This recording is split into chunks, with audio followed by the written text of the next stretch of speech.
que me han invitado a estar hoy aquí con todos ustedes, evidentemente a la doctora Lucero, y que me permiten pues volver a ver a nuevas amigas que durante cierto tiempo pues, tenemos la posibilidad de ver. A mí, como le han comentado ustedes, pues me han pedido que les hable sobre qué opino yo de la educación a distancia y de la educación inclusiva. Sí les digo que voy a cortar el tiempo de mi intervención para que después ustedes pues, me pueden hacer todas las preguntas, sugerencias, críticas y comentarios que en un momento determinado pues, se les ocurra. Ahí tienen ustedes la temática que yo voy a tratar en mi intervención. Voy a comenzar con una introducción, que lo que quiero es hacer alguna referencia a esos términos en los cuales pues, yo me voy a desenvolver en la conferencia. Por una parte, a qué puede ser eso de la educación a distancia y cómo está la actualidad. Por otra parte, a qué puede ser eso de la educación inclusiva. Y algunos aspectos que yo creo que son importantes contemplarlos si queremos analizar esa relación que se puede dar entre educación inclusiva y educación a distancia. Quiero ver también pues, una breve referencia a cómo ha ido evolucionando esto de la educación a distancia y más o menos dónde podemos estar. Y después ver la relación entre la educación inclusiva y la educación a distancia, pero también ver lo que podría ser, como decía un disco de los Pink Floyd, La cara oculta de la luna, lo contrario. Cómo en algún momento determinado la educación a distancia puede ser también, si no tenemos en cuenta una serie de aspectos, un elemento excluyente de determinadas personas que pueden acceder a la educación. Y al final, pues quiero terminar pues, con algunas referencias finales respecto a posibles obstáculos que yo creo que hay que plantearle atención si queremos que la educación a distancia pueda servir para eso de la educación inclusiva. Y yo creo que no estaría mal comenzar la intervención pues diciendo, como en su momento determinado señala el artículo 26 de la Declaración Universal de los Derechos Humanos, que toda persona tiene derecho a la educación. Pero la realidad es más bien lo contrario. Un último informe de la UNESCO planteaba que hay 58 millones de niños sin escolarización y 100 millones de ellos que no finalizan la enseñanza primaria. El día 24 de junio, cuando yo estaba llegando a mi país, de Colombia, en un periódico apareció un artículo cuyo titular era: faltan 100 años para que todas las niñas de África subsahariana lleguen a acabar la educación secundaria. O dicho de otra forma, que eso de que ese principio de que toda persona tiene derecho a la educación posiblemente sea más un elemento retórico, filosófico, un elemento de querer llegar a alcanzarlo, pero posiblemente no sea una realidad. Y yo creo que todas las personas que estamos aquí estaremos completamente de acuerdo en que la educación es una de las bases de nuestra sociedad para alcanzar una cultura democrática, para alcanzar una cultura de convivencia y para alcanzar una cultura de la paz. Y empezando ya con eso de posibles relaciones que se pueden dar entre la educación a distancia y la educación inclusiva, y empezando con la educación a distancia, creo que el primer aspecto es decir con completa claridad, por lo menos de mi punto de vista, que el imaginario social que durante cierto tiempo ha existido sobre que la educación a distancia era una educación de segunda calidad es completamente erróneo. Entre otros motivos porque muchas de las personas que defendían ese planteamiento, ahora esas instituciones están haciendo completas inversiones en recursos humanos, en recursos económicos, precisamente para llevar a cabo una educación a distancia. Y dos puntos desde el principio completamente claros. Yo no creo que haya diferencia entre la educación a distancia y la educación presencial, ni entre la educación analógica ni la educación totalmente virtual. Lo importante no es que la educación sea ni presencial ni a distancia, sino que la educación sea de calidad. Y se puede, y tenemos todos los recursos, y tenemos ya acciones metodológicas para hacer una educación a distancia de completa calidad. De ahí que creo que también muchas veces se ha dicho de que uno de los grandes problemas que tiene la educación a distancia es que no percibimos, no tenemos relaciones con nuestros estudiantes. Y yo creo que eso también es completamente erróneo. Tenemos una diversidad de herramientas de comunicación sincrónica y asincrónica que nos permiten establecer una buena interacción de comunicación con nuestros estudiantes. Por otra parte, creo que lo verdaderamente significativo para alcanzar una enseñanza de calidad no es la distancia física, sino la distancia cognitiva. Yo puedo tener muy poca distancia física con mi estudiante, pero tener mucha distancia cognitiva. Y puede ocurrir perfectamente lo contrario. Puedo tener mucha distancia física y poca distancia cognitiva. Y creo que en los últimos tiempos hay una serie de hechos que están llevándonos a que, bueno, la educación a distancia se esté convirtiendo en un elemento, en una estrategia, en una metodología, denle ustedes el nombre que quieran, verdaderamente significativa para formar a las personas y para formar a determinados colectivos que desgraciadamente no tienen acceso a la educación. Entre esos aspectos no podemos negar la significación que las tecnologías de la información y la comunicación están adquiriendo en la sociedad del conocimiento, y tampoco podemos negar la significación que todo ese entramado de las tecnologías de la web 2.0 están aportando elementos de referencia para formar a las personas. Tampoco podemos negar el aumento de experiencia en educación a distancia, y tampoco podemos olvidar dos aspectos significativos. Uno, que vivimos en una sociedad del aprender a aprender, es decir, del aprendizaje constante. Desde mi punto de vista, aquella persona que en la sociedad del conocimiento se considere que está formada es posiblemente porque se encuentra en una. Y dos, porque necesitamos una formación continua. Vivimos en una necesidad de ir replanteando, de ir completamente actualizando. En síntesis, yo creo que hay una serie de elementos que están llevando a que la educación a distancia sea una educación verdaderamente significativa e importante en esa sociedad del conocimiento, y por diversos motivos. Por una parte, porque cada vez hay más instituciones que están llevando a cabo acciones formativas, bien sea en acciones completamente a distancia o bien sea en eso que se denomina e-learning, que es combinación, es aprendizaje mezclado, donde hay parte de interacción completamente presencial y parte de interacción completamente virtual o completamente a distancia. Cada vez hay más programas y más cursos. Incluso las universidades que defienden absolutamente lo presencial y se manifiestan como universidades, como centros de estudios presenciales, empiezan a plantearse, empiezan a hacer público lo que serían estudios de posgrado, lo que serían máster, lo que serían estudios propios completamente a distancia. Por otra parte, cada vez hay más docentes, cada vez hay más profesores y más profesoras que se incorporan a esto de la formación virtual, que se incorporan a esto de la educación a distancia.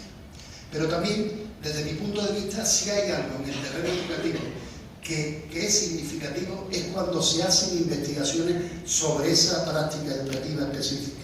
Y cada vez las investigaciones sobre el ámbito de la educación a distancia, cómo diseñar los materiales, cómo en un momento determinado se tienen que llevar diferentes tipos de herramientas para la tutorización, cómo llevar a cabo la comunicación multidireccional con los estudiantes, o cómo simplemente cambiar las estrategias metodológicas y cambiar las estrategias de evaluación, son aspectos que están atrayendo a investigadores del terreno educativo, a investigadores del terreno de la formación.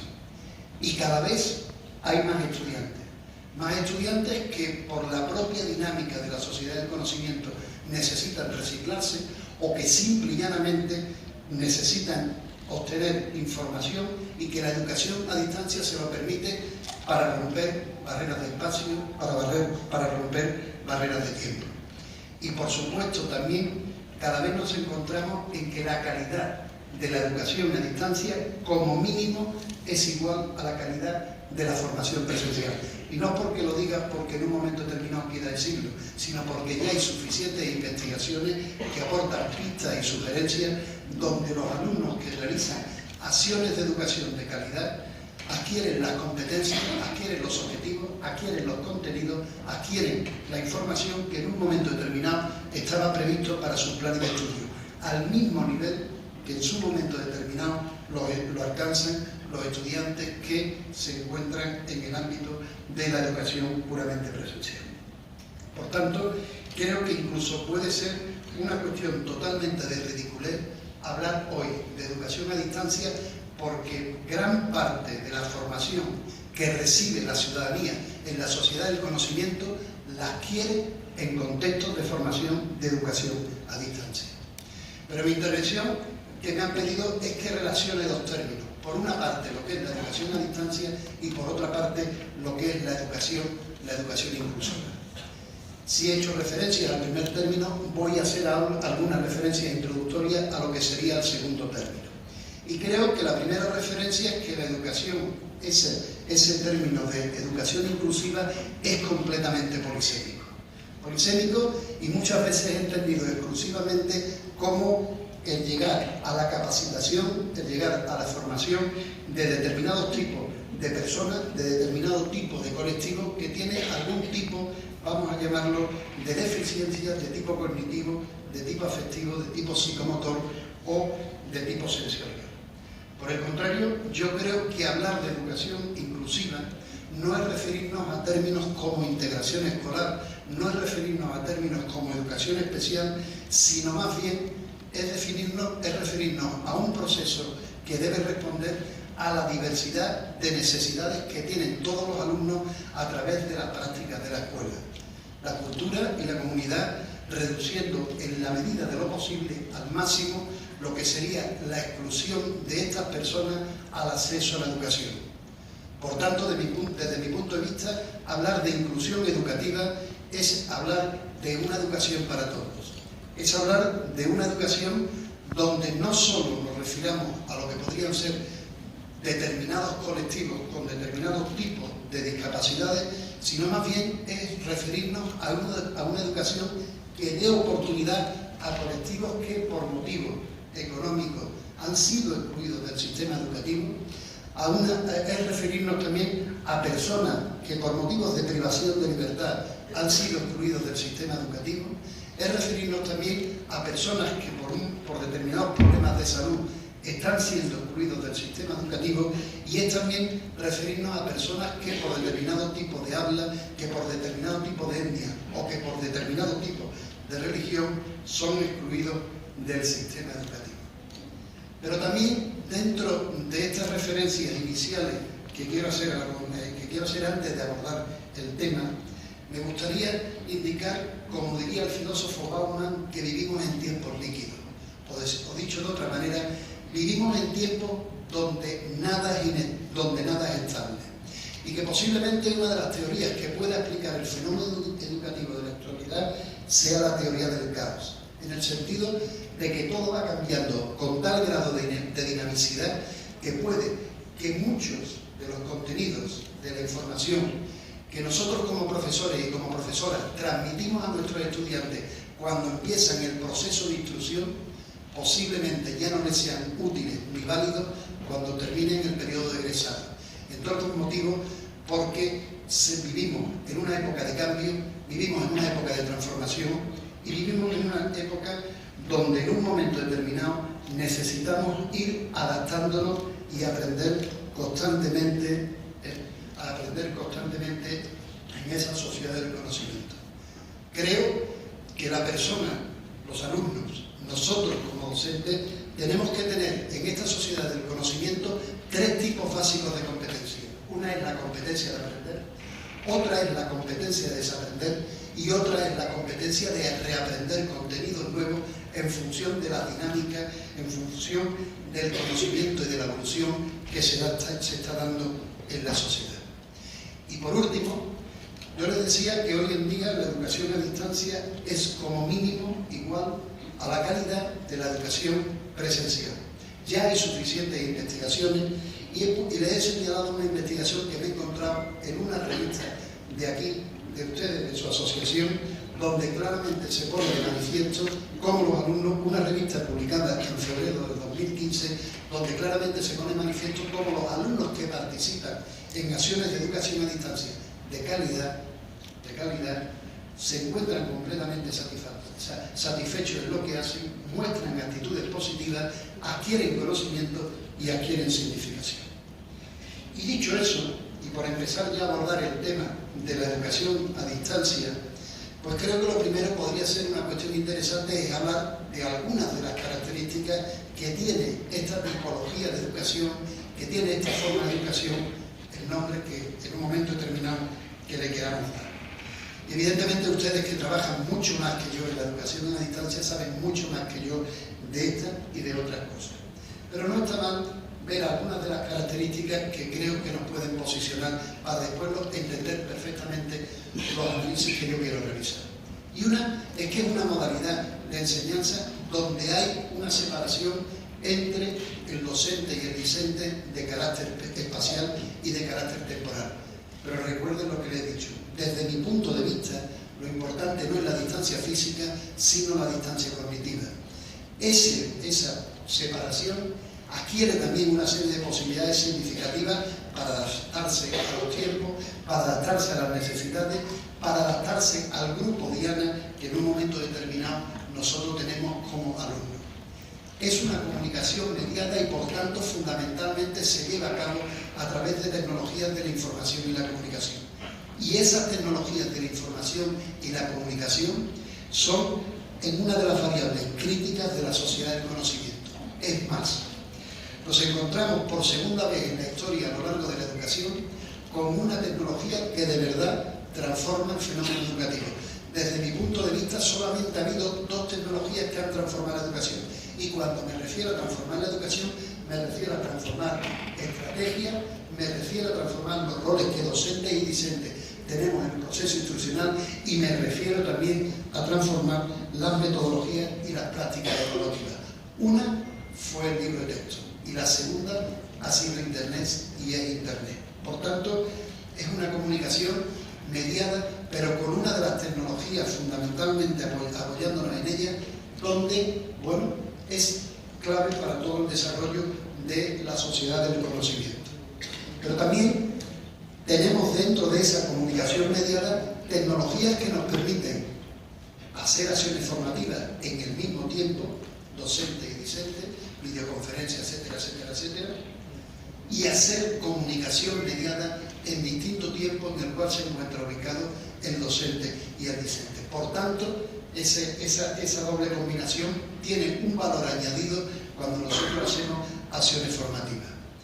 También, por lo general, el alumno con el cual contamos es un alumno que tiene más edad que el alumno de formación presencial, por lo general.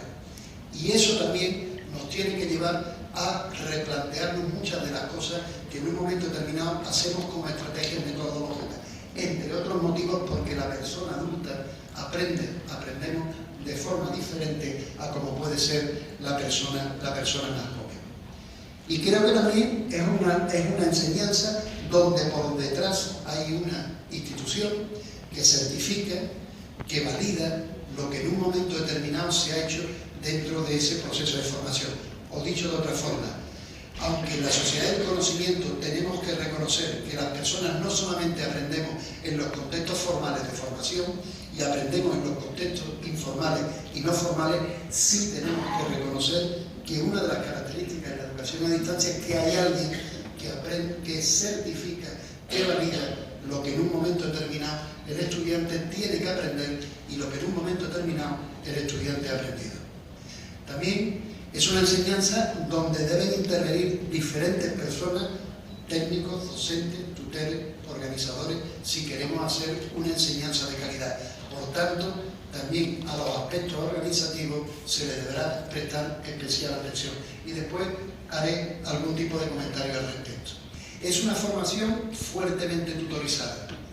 Y si hacemos una tutoría de calidad, posiblemente seamos capaces de resolver uno de los grandes problemas, una de las grandes limitaciones que muchas veces se ha dicho que tiene este tipo de formación, y es el aislamiento sociocognitivo en el cual puede verse inmerso el estudiante. Pero una fuerte tutoría, con un fuerte apoyo en herramientas de comunicación sincrónica y asincrónica, disminuye la distancia cognitiva que en un momento determinado se puede establecer entre el docente y el discente.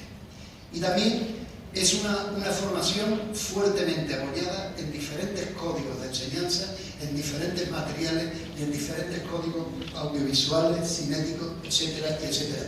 Y eso también tiene un valor añadido. Si ustedes se dan cuenta, dentro de la teoría de las inteligencias múltiples, lo que subyace, lo que hay paralelo a esa teoría de la inteligencia múltiple es que cada uno de nosotros aprendemos en función de nuestros estilos de procesamiento y en función de nuestras preferencias para trabajar cognitivamente con diferentes sistemas simbólicos.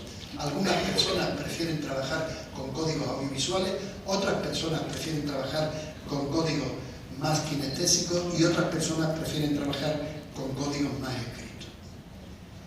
Pero a lo largo, si vemos un poco cuál ha sido esa evolución de la educación a distancia, evidentemente, y como dice posiblemente a un amigo mío, y que ustedes posiblemente han ido de él, que es Lorenzo García de Tío, que es catedrático de la UNED española, no podemos olvidar que la educación a distancia ha estado fuertemente condicionada por la utilización específica de tecnologías de la información y la comunicación.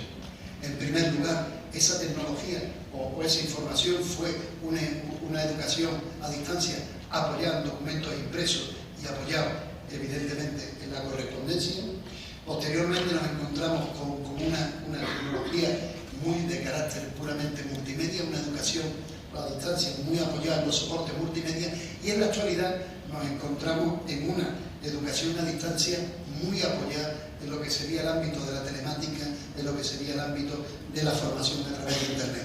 Ojo, no quiero decir, porque eso tendrá un problema, y después al final de mi intervención haré alguna referencia a lo mismo, de que toda la educación a distancia tiene que ser una educación telemática.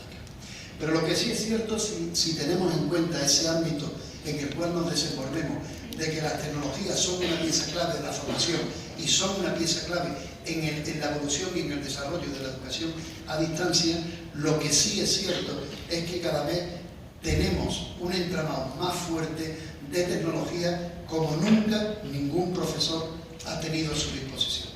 Hay un viejo dicho que se desenvuelve por los cursos de formación del profesorado en tecnología, que dice que si un cirujano del siglo XX o antes del siglo XIX entraría en un quirófano del siglo XXI, no podría hacer nada porque todo estaría completamente tecnificado, pero que si un docente del siglo XIX entraría en un aula del siglo XX, XXI, pues sí podría hacerlo y demás. Yo creo que eso es falso. Un docente del siglo XX o XIX entra en una de nuestras aulas y lo que directamente le da es un soponcio. Primero, porque los alumnos no son los alumnos que él conocía.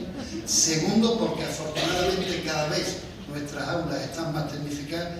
Y entre otros motivos, porque los conocimientos, los contenidos son totalmente volátiles o, como yo les decía, totalmente líquidos. Y esas tecnologías que nos permiten y que tenemos ahora una fuerte diversidad, van a ir cambiando, se nos van a ir ofreciendo diversas posibilidades como nunca en un momento determinado ha existido. Los informes Horizon, que lo que pretenden es decir o analizar qué diferentes tecnologías, a qué tipo de horizonte en un año, 3 o 5 años se incorporarían a la enseñanza, sobre ellos se realizaron 2 en el ámbito iberoamericano. Yo tuve la suerte de que me invitaron a participar en la construcción de los mismos. En el informe Horizon del 2010 se decía que a un año menos las tecnologías que llegarían serían los entornos colaborativos, los medios sociales, entrarían a 2 o 3, 5 años los contenidos abiertos, los contenidos móviles. Fíjense ustedes que esto lo hicimos en el 2010 y esas tecnologías ya han penetrado. Y en su momento determinado se decía que a 3 o 6 años estaría la realidad aumentada o la web semántica. Creo que ustedes tienen ahí por aquí puesta alguna experiencia a través de Eurasma de realidad aumentada. O como a nivel universitario se decía que en un año menos entrarían en funcionamiento los contenidos abiertos, las aplicaciones móviles, la computación en nube, los entornos colaborativos. A 2 o 3, 5 años las tabletas, el aprendizaje basado en juego, los play, los entornos personales de aprendizaje, la geolocalización. O a 3 o 6 años la analítica de aprendizaje, realidad aumentada, web semántica o los famosos núcleos. O como en un informe donde una institución de aquí de su ciudad realizaron en el 2015, donde se le ha preguntado a los profesores que trabajan en esa universidad cuáles creen que son las tecnologías que van a impactar más en esa universidad en un periodo determinado, pues fíjense ustedes que se habla del Internet de las cosas, realidad aumentada, entornos personales de aprendizaje, a laboratorios remotos, etcétera, etcétera, etcétera. O dicho de otra forma, nos vamos a encontrar tanto los profesores de formación presencial como los profesores de formación a distancia, y yo creo más en los profesores de formación a distancia porque en un momento determinado las tecnologías son una variable crítica, nos vamos a encontrar con un verdadero ecosistema tecnológico para la formación virtual de nuestros estudiantes. Ecosistema que nos va a permitir resolver muchos de los problemas tradicionales que desde ciertos sectores se ha dicho que podía tener la formación totalmente a distancia o la formación combinada presencial con la distancia.